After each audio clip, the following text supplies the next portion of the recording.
नमस्कार दोस्तों, स्वागत है आप सभी लोगों का हमारे चैनल ट्रेडिंग विद अतुल में। आज हम बात करने वाले हैं यस बैंक लिमिटेड के बारे में। आपने देखा होगा कि 2 से 3 दिनों के अंदर मार्केट बहुत ज़्यादा टूट चुका है। यहाँ तक कि निफ्टी 50 है जो कि 24,000 के आसपास भी पहुँच चुका है। अगर यहाँ से और भी बड़ी गिरावट देखने को मिलती है तो बहुत अच्छा लेवल निकल के आएगा बाइंग करने के लिए। बहुत सारे स्टॉक जो भी आप सिलेक्ट करना चाहते हैं, जिस तरीके से गिरावट देखने को मिल रही है।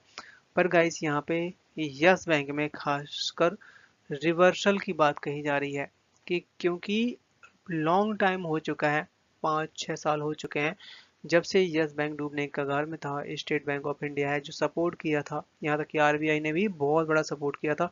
उसके बाद से जो लोग भी यहाँ पे इन्वेस्ट करके बैठे हैं उनका बिल्कुल भी ज़्यादा रिटर्न नहीं मिला है। बिल्कुल ठीक बात है, 12-13 रुपए से स्टॉक जो कि 24 के आसपास तक हो गया था, तो लगभग लगभग अगर हम बात करें एसबीआई की, एसबीआई को लगभग 100% तक का रिटर्न इस समय मिल रहा है। तो यहाँ पे एक बड़ी रिसर्च निकल के आई हुई है, क्योंकि अगर आप लोग मार्केट में काफ़ी टाइम से इन्वेस्टमेंट कर रहे हैं तो ये आप जरूर देखेंगे कि हर एक स्टॉक का टाइम आता है, और ऐसा ही कुछ यस बैंक का भी आने वाला है। जिस तरीके से इसकी परफॉर्मेंस मैनेजमेंट काम कर रही है, और मे भी हो सकता है कि आरबीआई की तरफ से कुछ अप्रूवल भी आ जाए न्यू प्रमोटर्स के ऊपर, क्योंकि रिसेंटली अभी यस बैंक का कोई भी प्रमोटर नहीं है फिलहाल, जीरो है प्रमोटर।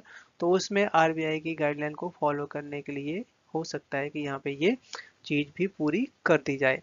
तो चलिए गाइस, सारी न्यूज़ को डिटेल में समझते हैं। साथ साथ अगर आप लोगों को वीडियो के माध्यम से थोड़ी सी भी हेल्प हो रही हो तो प्लीज़ आप हमारे चैनल को सब्सक्राइब जरूर करें। आज का मार्केट इतना अच्छा नहीं था। आज का ही क्या, लगभग लगभग 2 से 3 दिन हो चुके हैं, मार्केट बहुत बुरी तरीके से टूटता हुआ दिखाई दे रहा है।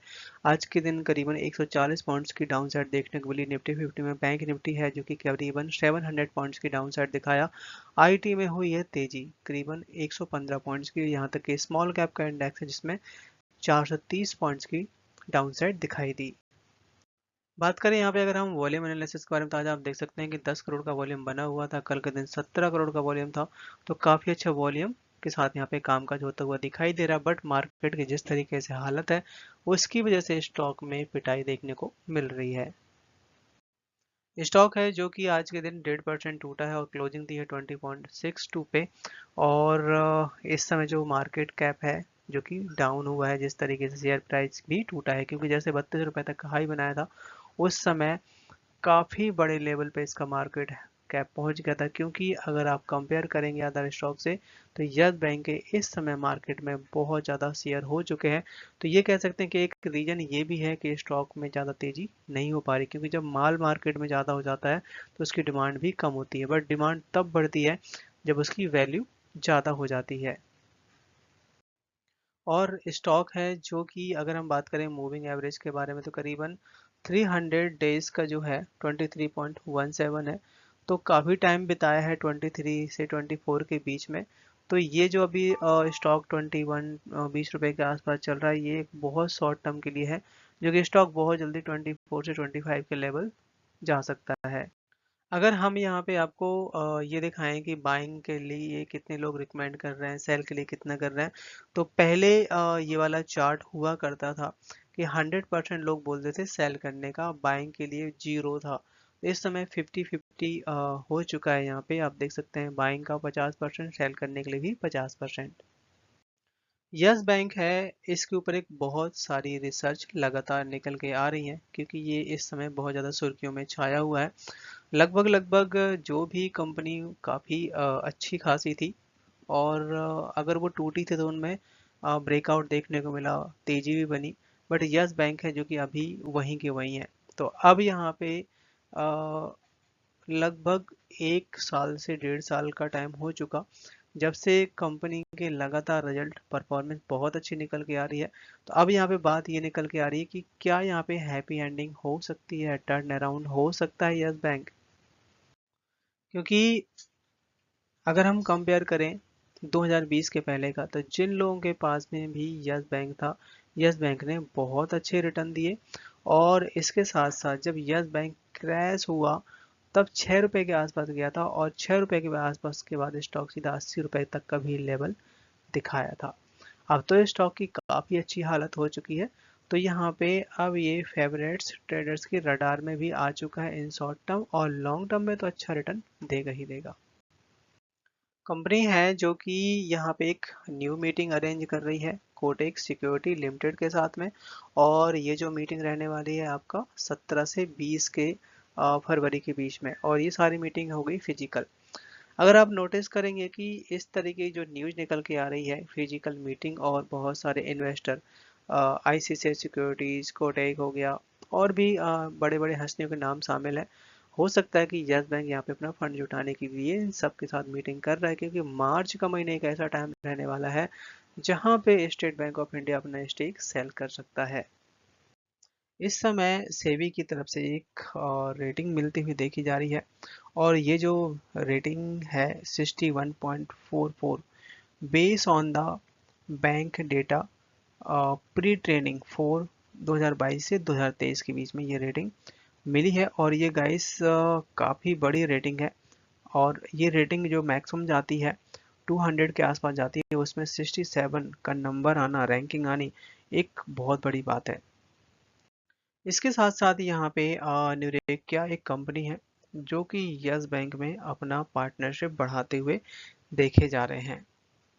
ये जो कंपनी है इसने यस बैंक में एक बड़ी स्टेक खरीदा है। भले ही आप नंबर देखेंगे तो छोटा है, बट आप इससे अंदाज़ा लगा सकते हैं कि ये एक ऐसा डेटा है जो कि सेबी की तरफ से अब बताया गया है, क्योंकि अमाउंट बड़ा है।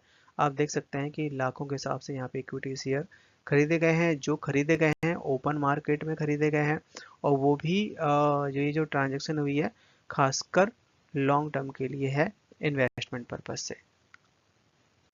आज के दिन शेयर ने हाई बनाया 21.06 का, लो बनाया 20.58 का, क्लोजिंग दिए 20.62 पे, करीबन 1.5% तक की डाउनसाइड दिखाई दी।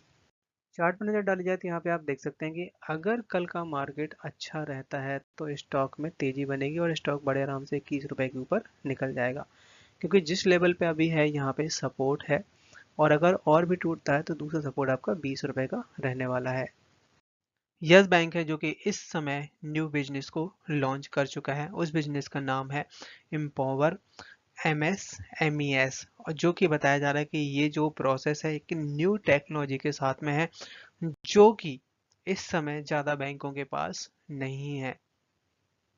सो यस बैंक का यहाँ पे ये जो ऐप है IRIS बिज ऐप, इसके तहत जो भी करंट अकाउंट, सेविंग अकाउंट जो भी खुलेगा सबको यहाँ पे डिजिटली ही कनेक्ट कर दिया गया है। जो भी KYC होगी वीडियो कॉलिंग के थ्रू सारा का सारा अपडेट कर लिया जाएगा, और ये बताया जा रहा है कि एक तरीके से payment confirmation, same day settlement, fund transfer, सारा का सारा यहाँ पे चुटकियों में काम हो जाया करेगा।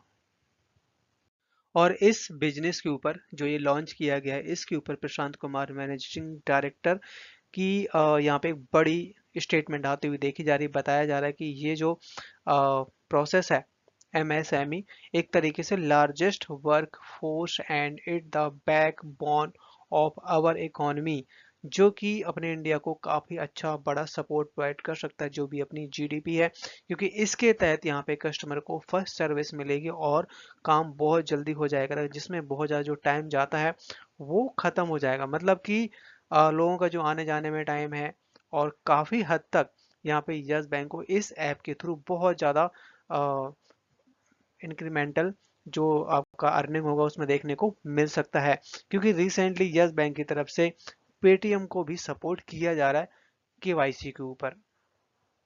इसके साथ साथ यहाँ पे 11 से 13 फरवरी 2025 को एक फिजिकली मीटिंग प्लान करी गई है, वो भी एक्सिस कैपिटल एनुअल इंडिया के साथ में।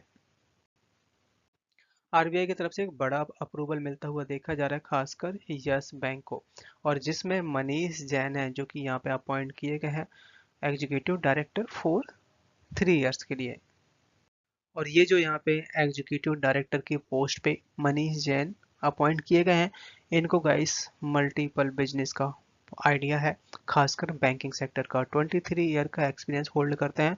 इसके साथ साथ ये है जो कि स्टैंडर्ड चार्टर्ड बैंक का मैक्सिमम एक्सपीरियंस लेके यस बैंक में ज्वाइन किया है।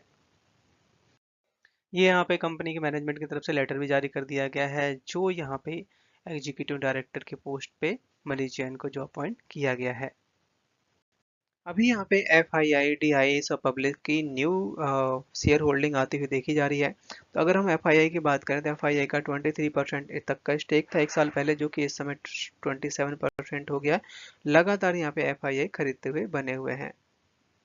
पर यहाँ पे डी आई की तरफ से जो 41% तक का स्टेक था, जो कि यहाँ पे 38.5 के आसपास आया, तो यहाँ पे कुछ डाउन साइड भी दिखाई दी है। पर यही यहाँ पे अगर कंपेयर करें कि पब्लिक का शेयर होल्डिंग, पब्लिक है जो कि 36% तक के आसपास होल्ड करती थी एक साल पहले, जो कि इस समय 35 के आसपास है। तो ज़्यादा कोई फर्क नहीं पड़ा और मेरा मानना ये है कि हमें अभी भी होल्ड करना ही चाहिए अगर हमें रिटर्न चाहिए, क्योंकि स्टॉक ज़्यादा चला नहीं है, करेक्शन बहुत अच्छी दिखा चुका है। तो यहाँ से आने वाले टाइम में अच्छे खासे रिटर्न आ सकते हैं।